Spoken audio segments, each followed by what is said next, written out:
बिहार को विशेष राज्य का दर्जा मिले, ये मांग पुरानी है। सालों पहले नीतीश कुमार की पार्टी ने इसे मुहिम बनाया और इसके लिए प्रयास शुरू हुए। अब राजद भी कहती है कि बिहार को विशेष राज्य का दर्जा देने की मांग की शुरुआत उन्होंने की थी। राजद की बात माने तो राजद की तरह जदयू भी फेल हुई। 2004 से 2009 तक राजद केंद्र की सत्ता में भागीदार थी, लेकिन बिहार को विशेष राज्य का दर्जा नहीं दिला सकी।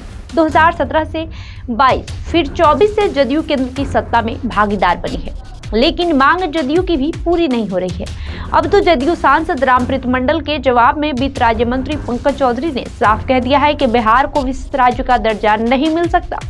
इसके लिए पंकज चौधरी ने कांग्रेस के कार्यकाल की उस मीटिंग का हवाला दिया जिसमें बिहार को विशेष राज्य का दर्जा देने की मांग ठुकराई गई थी।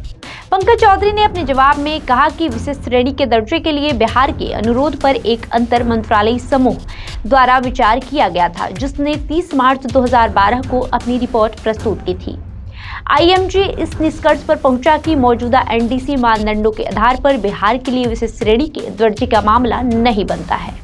इसके साथ ही पंकज चौधरी ने ये भी कहा कि राष्ट्रीय विकास परिषद यानी एनडीसी द्वारा पूर्व में कुछ राज्यों को योजना सहायता के लिए विशेष श्रेणी का दर्जा प्रदान किया गया था, जिनकी कई विशेषताएं ऐसी थी जिन पर विशेष ध्यान देने की आवश्यकता थी।